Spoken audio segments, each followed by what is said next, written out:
இரத்த குளியல். பழமையான பங்களா நகரின் ஒதுக்குப்புறத்தில் அடர்ந்த மரங்களுக்கு நடுவே அமைந்திருந்தது. அதன் சுவர்கள் கரை படிந்திருந்தன, ஜன்னல்கள் உடைந்திருந்தன. ஒட்டுமொத்த தோற்றமும் ஒரு திகில் திரைப்படத்தில் வருவது போலவே இருந்தது. சூரியன் மறையும் நேரம், நிழல்கள் நீண்டு மரங்களின் உருவங்கள் பயங்கரமாக தெரிந்தன. இந்த கதையின் நாயகி மாயா ஒரு புகைப்பட கலைஞராக இருந்தாள். இந்த கைவிடப்பட்ட பங்களாவின் மர்மமான அழகை தன் கேமராவில் சிறைப்பிடிக்க வேண்டும் என்ற ஆர்வம் அவளை இங்கு இழுத்து வந்தது. அவள் பங்களாவின் பிரதான கதவை நெருங்கினாள். துருப்பிடித்த இரும்பு கதவு ஒரு பயங்கரமான ஓசையுடன் திறந்தது. உள்ளே நுழைந்ததும் பழைய மரத்தின் நாற்றமும் ஈரமான மண்ணின் வாசனையும் அவளை சூழ்ந்தன. முதல் அறையில் நுழைந்ததும் தரையில் காய்ந்த இரத்த கரைகள் தென்பட்டன. அது ஒரு பழைய கசாப்பு கடையைப் போல இருந்தது. ஆனால் அதைவிட பயங்கரமான ஏதோ ஒன்று நடந்திருப்பதைப் போல ஒரு உணர்வு ஏற்பட்டது. மாயாவின் இதயம் வேகமாக துடித்தது. அவள் கேமராவை எடுத்து அந்த இரத்த கரையை ஒரு படமாக பிடித்தாள். அவளுக்கு தெரியும், இது ஒரு சாதாரண இடம் அல்ல. ஆனால் இந்த மர்மம் அவளை மேலும் உள்ளே இழுத்தது.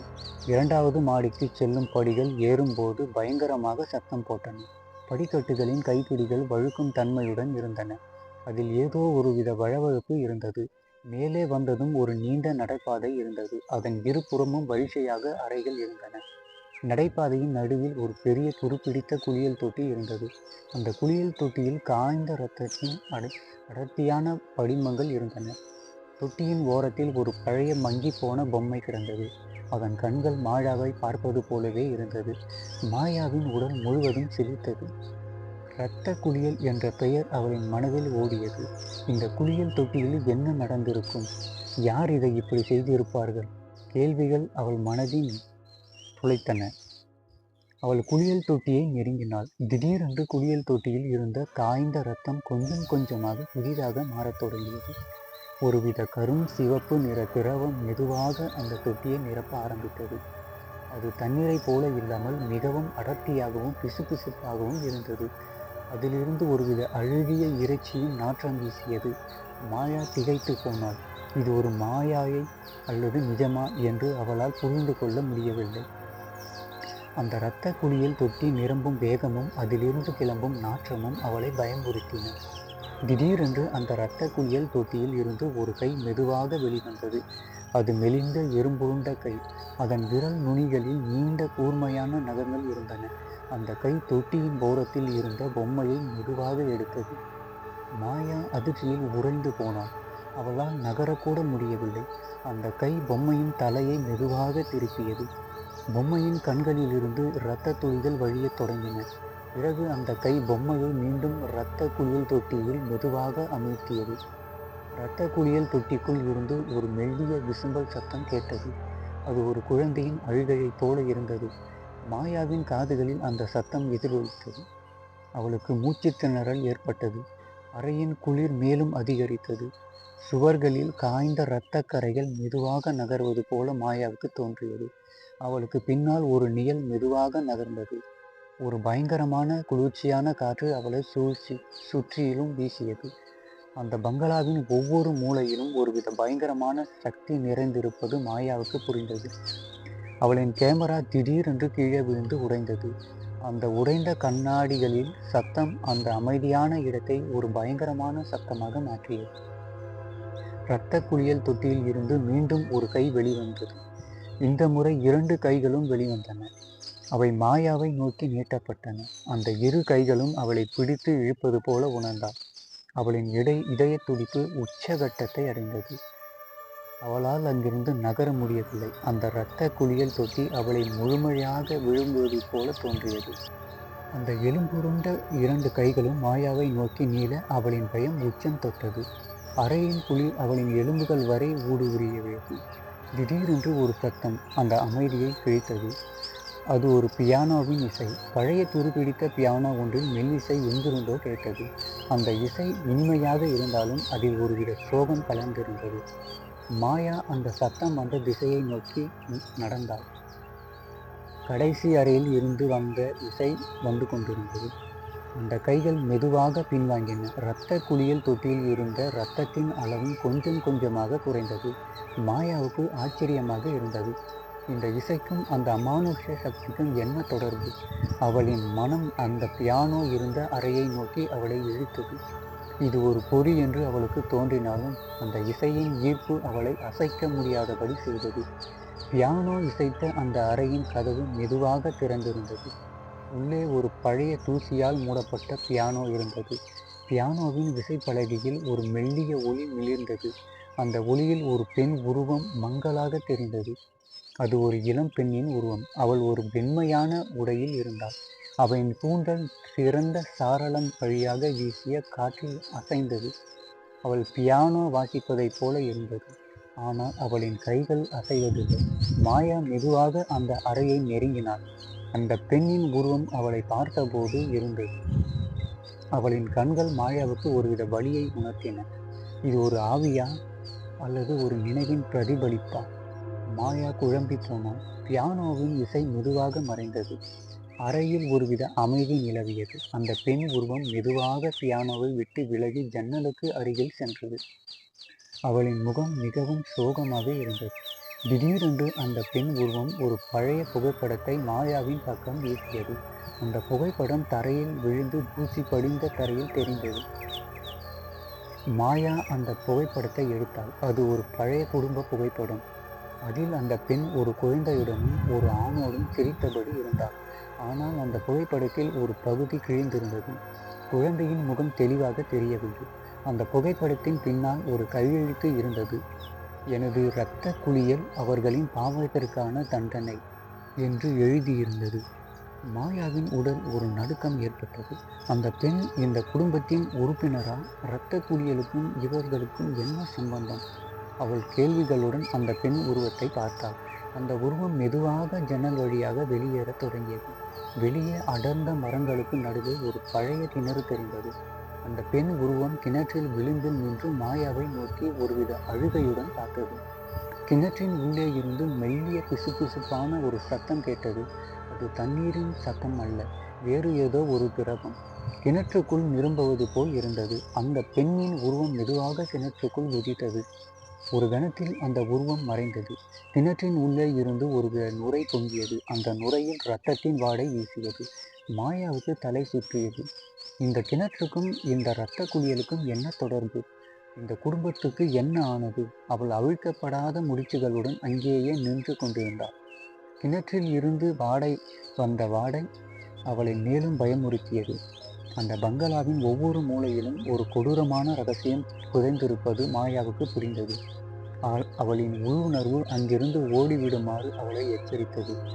ஆனால் அந்த பயங்கரமான மர்மம் அவளை மேலும் உள்ளே இழுத்தது. கிணற்றிலிருந்து வந்த இரத்த வாடையும் அந்த பெண் உருவம் மறைந்த விதமும் மாயாவை நிலைக்குலைய செய்தன. கிணற்றுக்குள் இருந்து வந்த அந்த நுரையின் ஓசை ஒரு கொதிக்கும் இரத்த கடலின் சலசலப்பை போல அவளின் காதுகளில் ஒலித்தது. பயம் அவளின் நரம்புகள் எங்கும் பரவி அவளின் கால்களை கட்டி போட்டது. அங்கிருந்து ஓடிவிட வேண்டும் என்று அவளின் மனம் அலறியது. ஆனால் ஏதோ ஒரு சக்தி அவளை அங்கேயே நிறுத்தியது.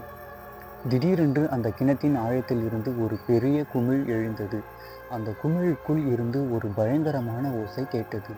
அது ஒரு மிருகத்தின் கர்ஜனையைப் போலவும் ஒரு மனிதனின் அலறலைப் போலவும் இருந்தது. அந்த ஓசை பங்களாவின் சுவர்களை அதிர செய்தது. கிணற்றில் இருந்து கரும் சிவப்பு நிற திரவம் நீரூற்றை போல வெளியே பீரிட்டது.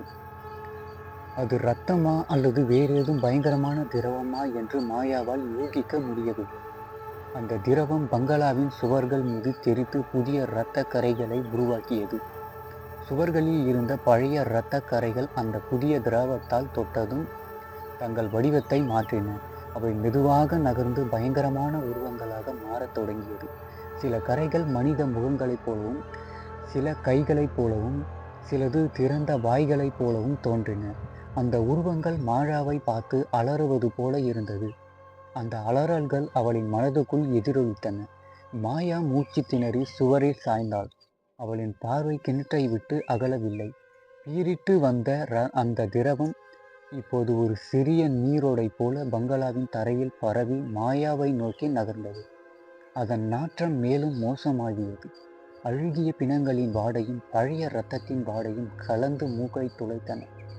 அந்த திரவம் மெதுவாக மாயாவின் கால்களை தொட்டது. அது ஒருவித குளிர்ச்சியான பிசுபிசுப்பான உணர்வை அளித்தது. திடீரென்று பங்களாவின் மின்சாரம் அணைந்தது. அறையின் முழுமையான இருள் சூழ்ந்தது. மாயாவின் இதயம் அவளின் நெஞ்சை உடைத்து கொண்டு வெளியே வந்துவிடும் போல துடித்தது. அந்த இருளில் அவளுக்கு சுற்றுப்புறம் எதுவும் தெரியவில்லை. ஆனால் அந்த இரத்த திரவம் தரையில் ஓடும் சத்தம் அவளுக்கு தெளிவாக கேட்டது. மேலும் ஒரு மெல்லிய சத்தம் எங்கிருந்தோ கேட்டது. அது யாரோ தரையில் இழுத்து செல்வது போல இருந்தது. அந்த சத்தம் அவளை மேலும் பயமுறுத்தியது. அந்த இருளில் ஒரு குளிர்ச்சியான மூச்சு காற்று அவளின் கழுத்தில் பட்டது. மாயா கத்திவிட நினைத்தாள். ஆனால் அவளின் குரல்களை அடைத்து கொண்டது. அவளின் முதுகில் ஒரு மெல்லிய தொடுதல் ஏற்பட்டது. அது ஒரு நீண்ட கூர்மையான நகத்தின் தொடுதல். அந்த தொடுதல் அவளின் முதுகில் ஒரு கோட்டை வரைந்தது. அந்த கோடு மெதுவாக எரிச்சலுடன் கூடிய ஒரு வலியை அளித்தது. மாயா மெதுவாக திரும்பி பார்த்தாள். அந்த இருளில் அவளுக்கு எதுவும் தெரியவில்லை. ஆனால் அவளுக்கு முன்னால் ஒரு பயங்கரமான உருவம் நிற்பது போல உணர்ந்தாள். அந்த உருவத்தின் கண்கள் இருட்டில் ஜொலித்தன. அவை 2 கரும் சிவப்பு நிற நெருப்பு துளிகள் போல தெரிந்தன. அந்த நெருப்பு துளிகள் மெதுவாக மாயாவை நெருங்கின. அதிலிருந்து ஒருவித வெப்பம் வெளிப்பட்டது. அந்த உருவம் மெதுவாக தன் கையை நீட்டியது. அந்த கையின் விரல்களில் இரத்தம் சொட்டியது. அந்த இரத்தம் தரையில் பட்டு ஆவியாகியது. அந்த உருவம் ஒரு மெல்லிய உடைந்த குரலில் பேசியது. நீயும் என் இரத்த குளியலில் சேரப்போகிறாய் என்று சொல்லியது. மாயாவுக்கு மயக்கம் வரும் போல் இருந்தது. அவளின் கால்கள் தள்ளாடின. அந்த உருவம் அவளை நெருங்க நெருங்க அதன் முழு தோற்றமும் அவளுக்கு தெரிய ஆரம்பித்தது. அது ஒரு எலும்புக்கூடு போன்ற உருவம். ஆனால் அதன் எலும்புகள் இரத்தத்தால் மூடப்பட்டிருந்தன. அந்த இரத்தத்தில் இருந்து ஒருவித மெல்லிய புகை எழுந்தது. அந்த உருவத்தின் தலையில் 2 பெரிய கொம்புகள் இருந்தன. அதன் வாயில் கூர்மையான பற்கள் இருந்தன. அந்த உருவம் மாயாவை முழுமையாக சூழ்ந்து கொண்டது. அதன் கைகள் அவளின் கழுத்தை சுற்றி இறுக்கின. அவளுக்கு மூச்சு திணறல் ஏற்பட்டது. அந்த கழுத்து நெருக்கத்தின் வலி அவளின் முழு உடலையும் உலுக்கியது. அந்த உருவத்தின் கண்கள் மேலும் பிரகாசமாக ஜொலித்தன. நீ என் அடுத்த இரத்தம் என்று அந்த உருவம் மீண்டும் கூறியது. மாயாவின் பார்வை அந்த இருளில் பங்களாவின் ஜன்னல் வழியாக வெளியே தெரிந்த சந்திரனை நோக்கி சென்றது. சந்திரன் இரத்த சிவப்பாய் தெரிந்தது. பங்களாவின் உள்ளே அந்த இரத்த குளியலில் பயங்கரம் மாயாவை மெதுவாக விழுங்கிக் கொண்டிருந்தது. அந்த எலும்பு கூடு போன்ற இரத்தத்தில் தோய்ந்த உருவம் மாயாவின் கழுத்தை நெருக்க அவளுக்கு மூச்சு திணறியது.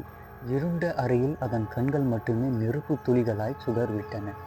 கழுத்தில் உணர்ந்த வலி அவளின் உடலெங்கும் மின்சாரமாய் பாய்ந்தது.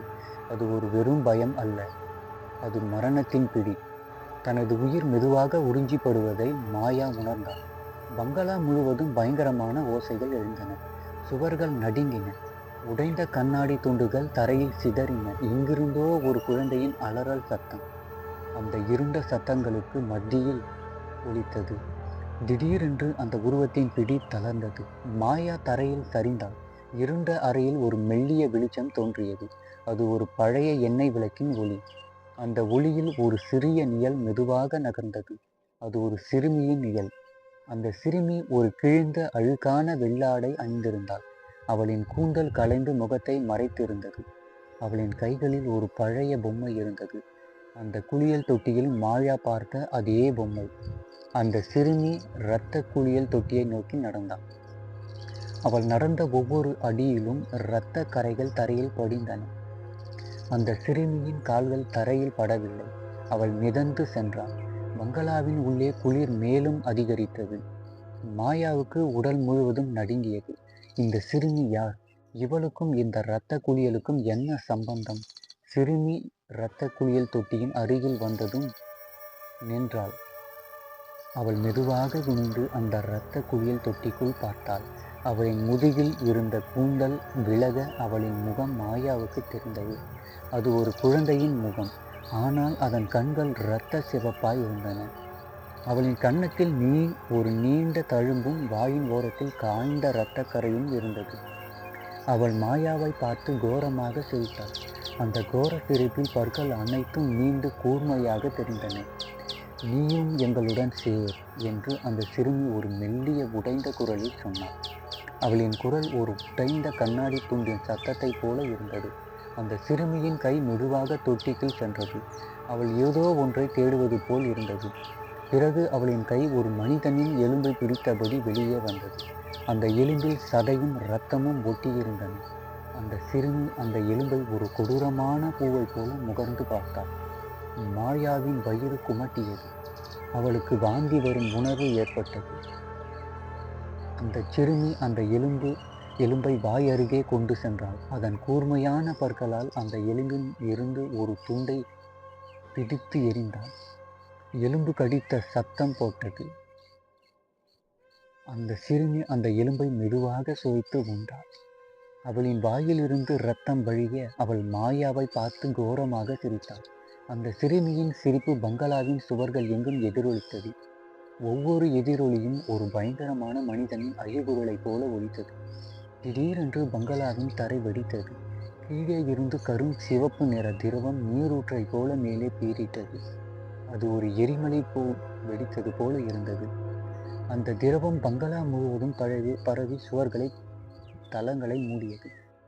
அது ஒரு இரத்த வெள்ளம். மாயாவுக்கு தப்பிக்க வழி இல்லை. இரத்த வெள்ளம் அவளை சூழ்ந்தது. அதன் வெப்பம் அவளின் உடலை சுட்டெரித்தது. அந்த திரவம் அவளின் கால்களை மூழ்கடித்தது. அதன் நாற்றம் அவளின் மூக்கை துளைத்தது. இரத்த வெள்ளத்தின் உள்ளே எண்ணற்ற உருவங்கள் மெதுவாக நகர்ந்தன. அவை மனித உருவங்கள் அல்ல, அவை அரைகுறை உருவங்கள். கைகள், கால்கள், தலைகள் தனித்தனியே அந்த இரத்த வெள்ளத்தில் மிதந்தன. அவை ஒருவித சோகமான பயங்கரமான ஓசையை எழுப்பின. சிறுமி அந்த இரத்த வெள்ளத்தில் மெதுவாக மிதந்து வந்தாள். அவளின் முகம் மேலும் கோரமாக தெரிந்தது. அவளின் கண்கள் இரத்தத்தால் நிரம்பியிருந்தன. அவளின் கைகள் மாயாவை நோக்கி நீள கூர்மையான நகங்கள் இரத்த வெள்ளத்தில் பளபளத்தன. நீயும் எங்கள் குளியலில் சேர் என்று அந்த சிறுமி மீண்டும் உடைந்த குரலில் சொன்னாள். இந்த முறை அவளின் குரலில் ஒருவித அதிகாரம் இருந்தது. இரத்த வெள்ளம் மாயாவின் கழுத்து வரை உயர்ந்தது. அவள் மூச்சு திணறி போராடினாள். அந்த சிறுமி அவளை பிடித்து இழுப்பது போல உணர்ந்தாள். பங்களாவின் உள்ளே ஒரு பயங்கரமான கூச்சல் எழுந்தது. அது ஒரு நூற்றுக்கணக்கான ஆவிகளின் கூச்சல். சிறுமியின் பிடியில் இருந்து மாயா மூச்சு திணற இரத்த வெள்ளம் அவளை முழுமையாக சூழ்ந்தது. பங்களாவின் சுவர்கள் வெடித்து சிதறும் அளவுக்கு பயங்கரமான கூக்குரல் வானை பிழிந்தன. இரத்த வெள்ளம் அவளின் உடலை உள்ளிழுக்க அதன் கொடூரமான வாசனை அவளின் மூளையை சிதைப்பது போல் இருந்தது. அந்த இரத்த நீரோட்டத்தில் அவளின் உடலுக்குள் 1000 ஊசிகள் குத்தியது போல ஒரு வலி ஏற்பட்டது. திடீரென அந்த இரத்த வெள்ளத்தின் அடியிலிருந்து இன்னும் பல கைகள் வெளிவந்தன. அவை ஒன்றல்ல, இரண்டல்ல, நூற்றுக்கணக்கானவை. ஒவ்வொரு கையும் மெலிந்து சதைப்பற்று இல்லாமல் எலும்பு கூடு போல தெரிந்தன. அந்த கைகள் மாயாவை நோக்கி நீள அவளின் உடலை வெவ்வேறு திசைகளில் இழுக்கத் தொடங்கின. இந்த பயங்கரமான பிடியில் இருந்து தப்பிக்க வழி தேடி மாயா போராடினாள். அவளின் கைகள் அந்த கொடூரமான எலும்பு கைகளுக்குள் மாட்டிக்கொண்டன. அவளின் நகங்கள் உடைந்து இரத்தம் சிந்தத் தொடங்கியது. அவள் போராட போராட இரத்த வெள்ளம் மேலும் கொதித்தது. அதிலிருந்து ஒருவித சூடான நீராவி எழுந்து பங்களாவை ஒரு மாயாணத்தைப் போல மாற்றியது. இந்த நீராவியில் மனிதர்களின் முகங்கள் மங்களாக தோன்றின. அவை வலியிலும் வேதனையிலும் துடிதுடித்து உதடுகள் அசைந்து ஏதோ முணுமுணுத்தன.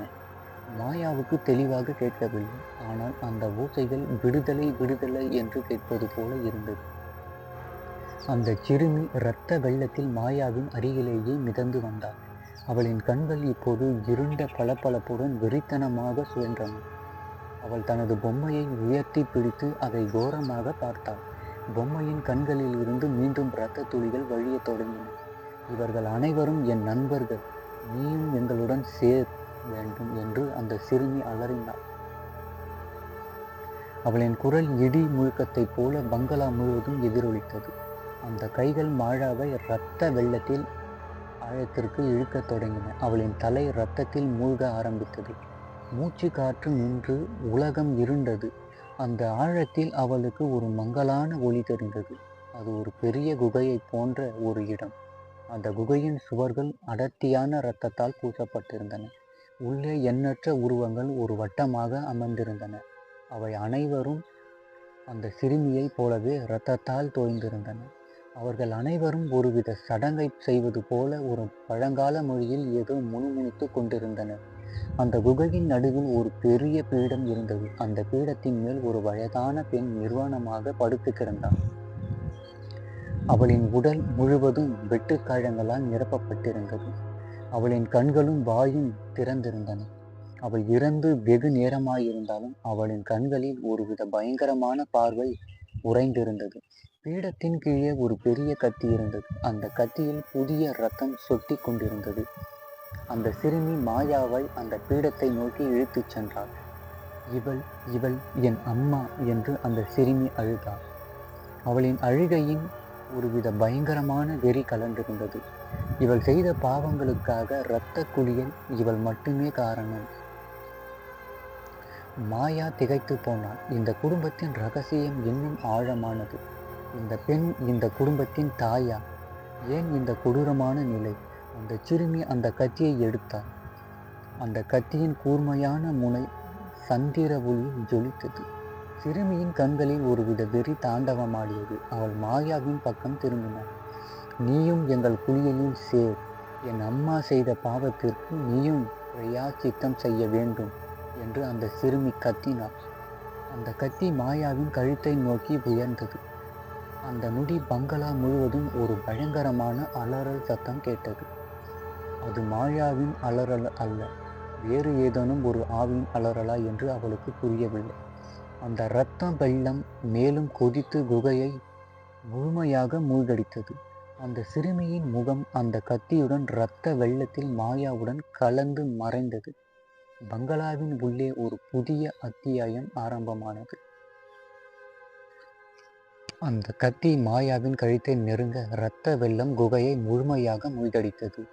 உலகமே ஒரு கரும் சிவப்பு நிற பிளவாக மாறி அவனின் புலன்களை சிதைத்தது. மூச்சு திணறல் உச்சகட்டத்தை அடைந்தபோது மாயா தன் உடலின் ஒவ்வொரு அணுவும் வலியால் வெடிப்பதை உணர்ந்தாள். ஆனால் மரணம் அவளை அணைப்பதற்குள் பதிலாக ஒரு விசித்திரமான மாற்றம் நிகழ்ந்தது. அந்த கத்தி அவளின் கழுத்தை துளைப்பதற்கு ஒரு நொடிக்கு முன் ஒரு பயங்கரமான குளிர்ச்சியான சக்தியால் தடுக்கப்பட்டது. இரத்த வெள்ளம் திடீரென குதித்து ஒரு நீர் பிசாசு போல மேலே எழுந்து அந்த கத்தியை வைத்திருந்த சிறுமியை முழுமையாக சூழ்ந்து கொண்டது. சிறுமியின் அலறல் இரத்த குகையின் சுவர்களில் எதிரொலித்தது. அவனின் உடலில் இருந்து அந்த இரத்த வெள்ளம் ஒரு ஆவியை உறிஞ்சுவது போல கரும் புகை கிளம்பியது. அந்த சிறுமி மெல்ல மெல்ல ஒரு நிழலாக மாறி இரத்த வெள்ளத்திற்குள் மறைந்தாள். அவளின் பொம்மை மட்டும் இரத்தத்தின் மீது மிதந்தது. மாயா திகைத்து போனாள். என்ன நடக்கிறது என்று அவளுக்கு புரியவில்லை. இந்த கொடூரமான சடங்கின் நோக்கம் என்ன? இந்த இரத்த குகையின் ஆழத்தில் புதைந்திருக்கும் ரகசியம் என்ன? அவளின் உடல் ஒரு விதமான ஆற்றலால் நிரப்பப்படுவது போல உணர்ந்தாள். இரத்த வெள்ளத்தின் குளிர்ந்த பிசுபிசுப்பு அவளின் சருமத்தை ஊடுருவி அவளின் இரத்த நாளங்களில் கலந்தது. அவளின் கண்களுக்கு முன்னால் அந்த குகையின் சுவர்களில் எண்ணற்ற கைகள், கால்கள், மனித பாகங்கள் மிதந்தன. அவள் மாயாவை பார்த்து மெல்ல மெல்ல நகர்ந்தாள். திடீரென அந்த குகையின் ஒரு மூலையில் ஒரு பலவீனமான ஒளி தோன்றியது. அந்த ஒளி மெதுவாக பெரிதாகி ஒரு கதவின் உருவத்தை எடுத்தது. அது ஒரு மரக்கதவு. துருப்பிடித்த இரும்பு கைப்பிடியுடன் அந்த கதவில் இருந்து ஒருவித அழுகிய இறைச்சியின் வாசனையுடன் ஒரு மெல்லிய காற்று வீசியது. மாயாவின் உள்ளுணர்வு அந்த வாசல் வழியாக தப்பிவிடுமாறு அவளை எச்சரித்தது. ஆனால் அவளின் மனம் இந்த கொடூரமான பங்களாவின் உண்மையை மர்மங்களை தேடி அந்த வாசலை நோக்கி இழுக்கப்பட்டது. மாயா இரத்த வெள்ளத்தில் தள்ளாடிக்கொண்டே அந்த கதவை நோக்கி நகர்ந்தாள். ஒவ்வொரு அடியிலும் அவளின் கால்கள் இரத்தத்தில் புதைந்து இழுப்பது போல இருந்தது. இந்த குகை, இந்த இரத்த குளியல், இந்த பங்களா, இவை அனைத்தும் ஒரு முடிவல்ல, இருண்ட சங்கிலியின் கண்கள் போல அவளுக்கு தோன்றின. இறுதியாக கதவின் அருகில் வந்ததும் மாயா அந்த கைப்பிடியை தொட்டாள். அது குளிர்ச்சியாகவும் பிசுபிசுப்பாகவும் இருந்தது. கதவை திறந்ததும் ஒரு பயங்கரமான காற்று வெளியேறியது. உள்ளே ஒரு நீண்ட இருண்ட சுரங்கப்பாதை இருந்தது. சுரங்கப்பாதையின் சுவர்கள் கரும் பாறைகளால் ஆனது. அதில் நீர் கசிந்து தரையில் சேறு படிந்திருந்தது. அந்த சேற்றில் எண்ணற்ற சிறிய கூர்மையான எலும்புகள் உறைந்திருந்தன. மாயாவுக்கு பின்னால் இரத்த குகையில் இருந்து ஒருவித உடைந்த சத்தம் கேட்டது. அது யாரோ ஒருவர் அந்த இரத்தத்தில் நீந்துவது போல் இருந்தது. சுரங்க பாதைக்குள் நுழைந்ததும் மாயாவுக்கு முன்னால் ஒரு சிறிய ஒளிக்கீற்று தெரிந்தது.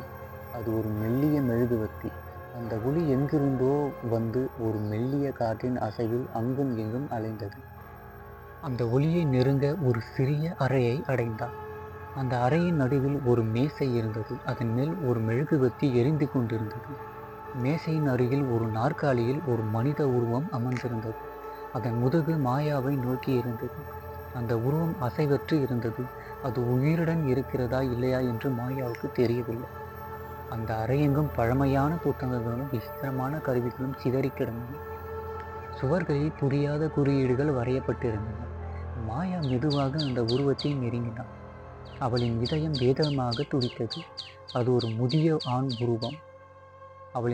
அவனின் தலை ஒரு பெரிய கருப்பு நிற கம்பளியால் மூடப்பட்டிருந்தது. அவனின் கைகளில் ஒரு பழைய மங்கலான புகைப்படம் இருந்தது. மாயா அந்த புகைப்படத்தை அடையாளம் கண்டாள்.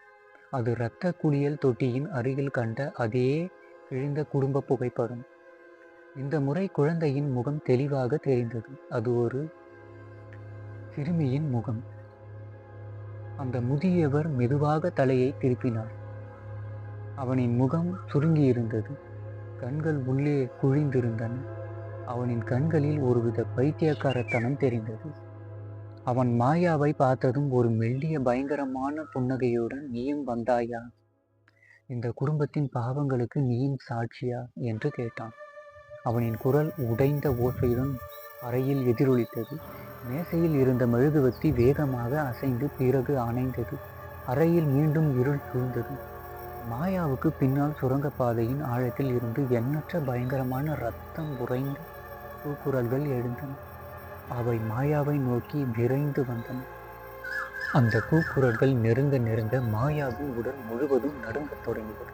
அந்த முதியவர் அந்த இருட்டிலேயே மெதுவாக நாற்காலியில் இருந்து எழுந்து நின்றார்.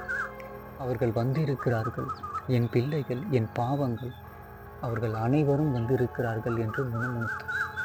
அவர் தன் கைகளை நீட்ட அவற்றின் எலும்புகள் நீண்டு கூர்மையான நகங்கள் வெளிவந்தன.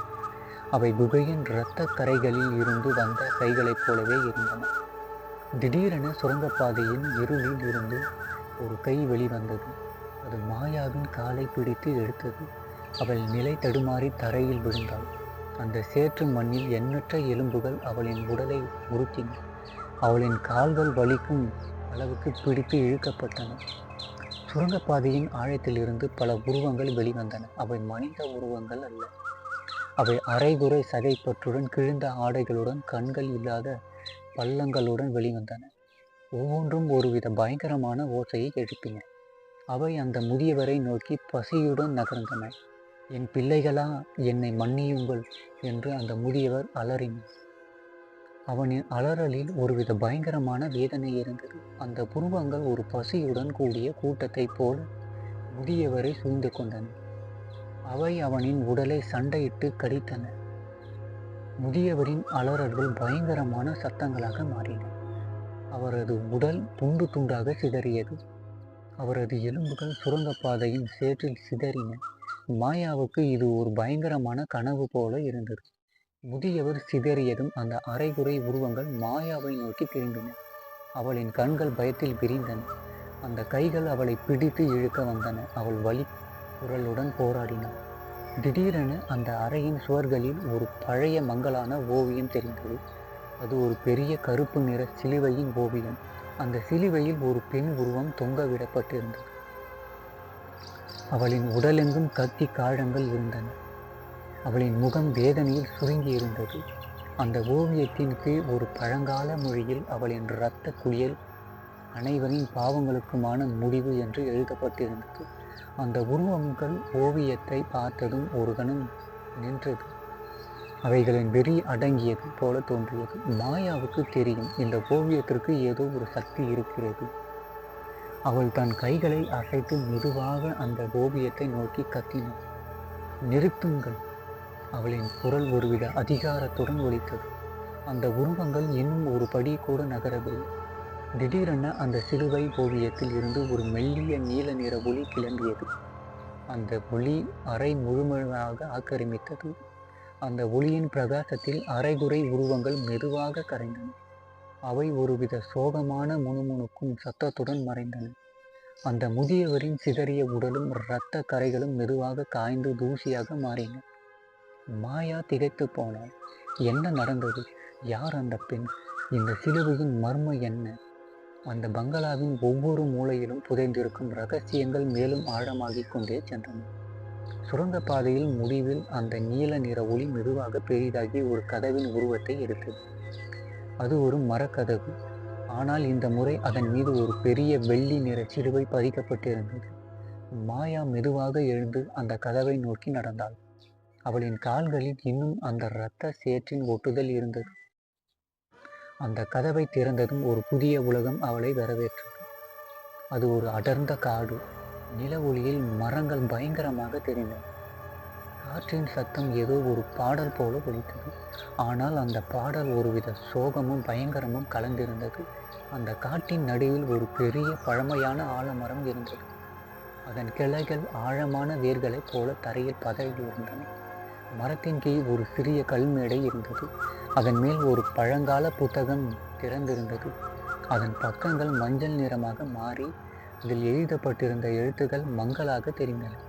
புத்தகத்தின் அருகில் ஒரு சிறிய இரத்தக்கரை படிந்த தாளி இருந்தது. மாயா புத்தகத்தை நெருங்கினாள். அது அழியாத இரத்த குளியல் என்று தலையிடப்பட்ட ஒரு புத்தகம். அதன் முதல் பக்கத்தில் ஒரு கையெழுத்து இருந்தது. இந்த பங்களா சாபத்தால் கட்டப்பட்ட ஒரு கல்லறை. இங்கு பாயும் ஒவ்வொரு இரத்த துளியும் ஒரு புதிய ஆவியை பிறப்பிக்கும் என்று. காற்றில் ஒரு மெல்லிய அழுகுரல் கேட்டது. அது ஒரு குழந்தையின் அழுகுரல். மாயா திகைத்து திரும்பி பார்த்தாள். மரத்தின் கிளையில் ஒரு மெல்லிய நிழல் உருவம் தெரிந்தது. அது ஒரு சிறுமியின் உருவம். அவள் இரத்தம் உறைந்த பொம்மையை பிடித்தபடி மாயாவை பார்த்து சிரித்தாள். அவளின் சிரிப்பு இனிமையாக இருந்தாலும் அதில் ஒருவித பயங்கரமான வெறி இருந்தது. நீயும் எங்கள் விளையாட்டுக்கு வந்தாயா என்று அந்த சிறுமி ஒரு மெல்லிய குரலில் கேட்டாள். மரத்தின் நிழல்கள் நீண்டு மாயாவை சூழ்ந்தன. அந்த சிறுமியின் கண்கள் இருட்டில் ஜொலித்தன. அவள் மாயாவை நோக்கி மெதுவாக நடந்தாள். மாயாவுக்கு பின்னால் அந்த பழமையான ஆலமரத்தின் கிளைகள் அசைந்து அதன் வேர்கள் தரையில் ஊர்ந்து வருவது போல தோன்றியது. திடீரென அந்த ஆலமரத்தின் உச்சியில் இருந்து ஒரு பெரிய நிழல் உருவம் கீழே இறங்கியது. அது ஒரு பெரிய கழுகு போன்ற உருவம். அதன் கண்கள் நெருப்பு துளிகளாய் ஜொலித்தன. அதன் அலகில் புதிய இரத்தம் சொட்டி கொண்டிருந்தது. அது மெதுவாக கீழிறங்கி அந்த சிறுமியின் தோளில் அமர்ந்தது. அந்த பறவையின் வருகை காட்டை ஒருவித பயங்கரமான அமைதிக்குள் ஆழ்த்தியது. காற்று கூட நின்று விட்டது போல் இருந்தது. அந்த சிறுமி அந்த கழுகு பறவையை பார்த்து சிரித்தாள்.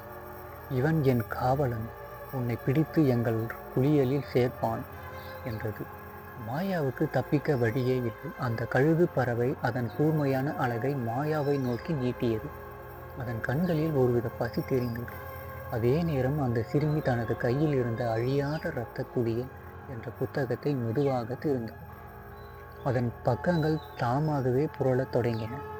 அதில் வரையறுக்கப்பட்டிருந்த விசித்திரமான குறியீடுகள் உயிர் பெற்றன. அந்த பக்கங்களில் இருந்து ஒருவித இரத்தம் உறைந்த நீராவி கிளம்பியது. அந்த நீராவி காடு முழுவதும் பழகி மரங்களை மறைத்தது. அந்த நீராவியில் எண்ணற்ற நிலைகள் உருவாயின. அவை மனித உருவங்கள் அல்ல, அவை அரைகுறை உருவங்கள். ஒவ்வொன்றும் ஒருவித பயங்கரமான ஓசையை எழுப்பின. அவை அந்த கழுகு பறவையுடன் சேர்ந்து மாயாவை சூழ்ந்து கொண்டன. காடு ஒரு பயங்கரமான சடங்கு செய்யும் இடமாக மாறியது. எங்கும் விளையாட்டு ஆரம்பம் என்று அந்த சிறுமி அலறினாள். அவளின் அலறல் மரங்களை அதிரச் செய்தது. அந்த கழுகு பறவை மாயாவை நோக்கி பறந்து வந்தது.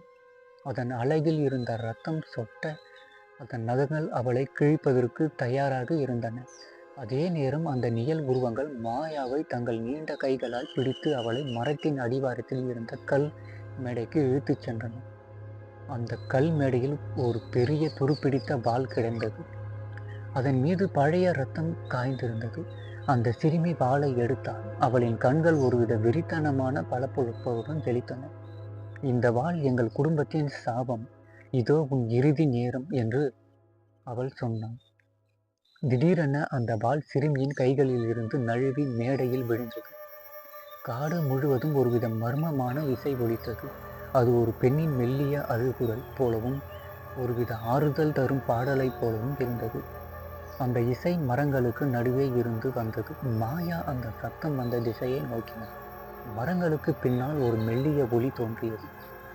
அந்த ஒளியில் ஒரு பெண் உருவம் மங்கலாக தெரிந்தது. அவள் ஒரு நீண்ட வெள்ளை நிற ஆடை அணிந்திருந்தாள்.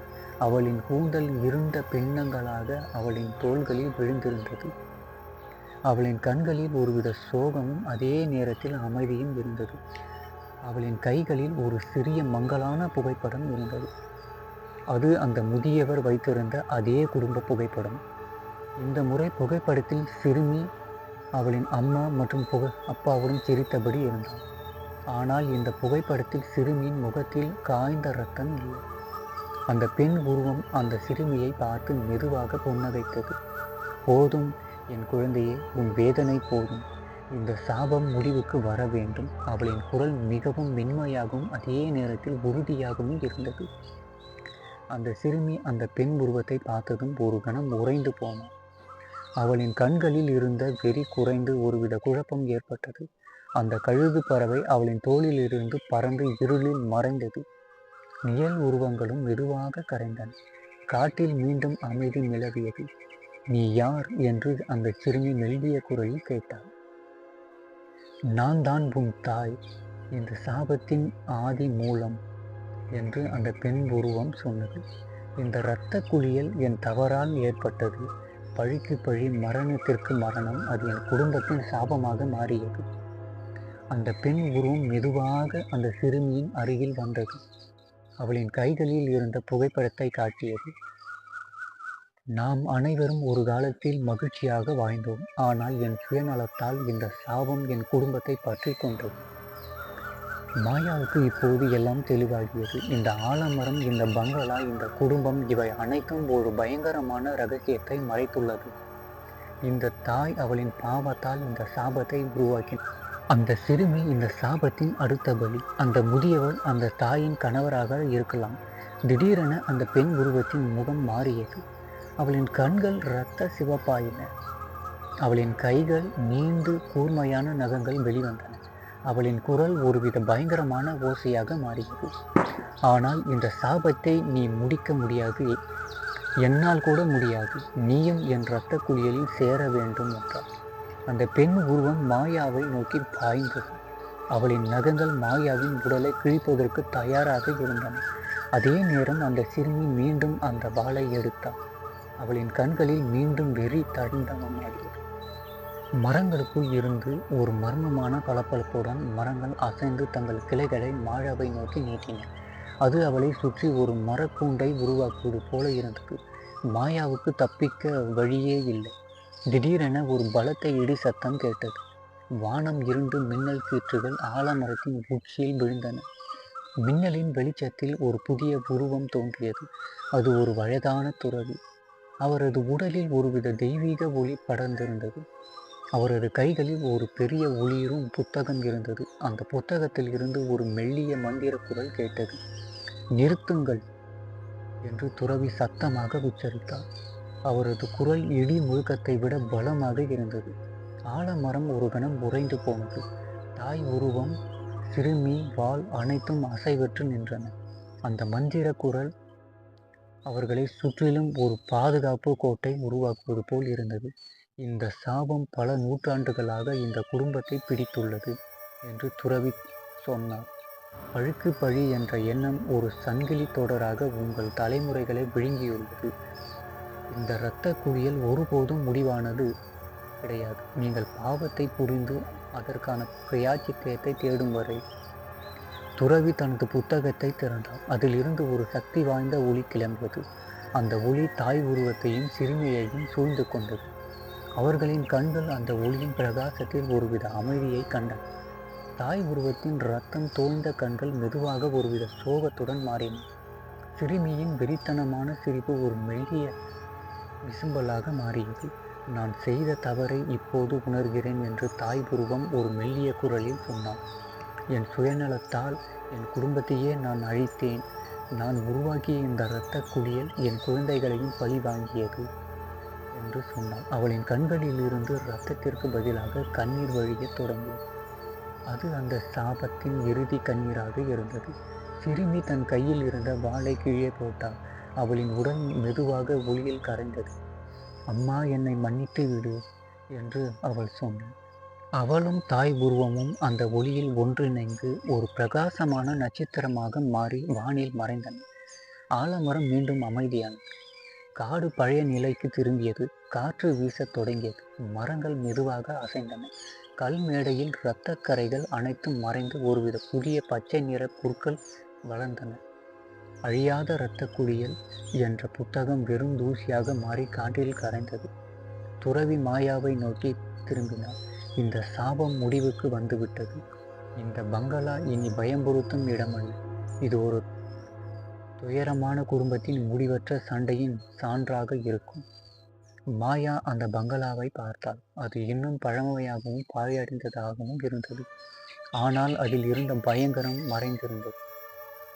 அவள் கண்ட அனைத்து கொடூரங்களும் ஒரு கனவு போல மாயமாகி போயின. ஆனால் அதன் வலிமையான தாக்கம் அவள் மனதில் உறுதியாக பதிந்து விட்டன. மாயா துறவியை பார்த்து, இப்போது இந்த பங்களாவுக்கு என்ன ஆகும் என்று கேட்டார். இது ஒரு சாதாரண பங்களா. ஆனால் இந்த இடத்தை ஒருபோதும் மறக்காது. பயம், கோபம், பழிவாங்கும் எண்ணம் இவை அனைத்தும் ஒரு மனிதனை எப்படி பேரழிவுக்கு கொண்டு செல்லும் என்பதற்கான ஒரு பாடம் இது என்று சொன்னார். மாயா அங்கிருந்து கிளம்பினாள். திரும்பி பார்க்காமல் நடந்தாள்.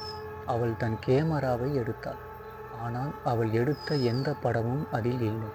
அனைத்தும் அழிந்திருந்தன. இருப்பினும் அவளின் மனதில் இரத்த குளியல் என்ற அந்த பயங்கரமான கதை ஒரு அழிக்க முடியாத நினைவாக பதிந்திருந்தது. அவள் இனிமேல் வெறும் புகைப்பட கலைஞர் அல்ல. அவள் ஒரு பயங்கரமான உண்மையை அறிந்தவள். அந்த பங்களா நகரின் ஒதுக்குப்புறத்தில் அமைதியாக நின்றது.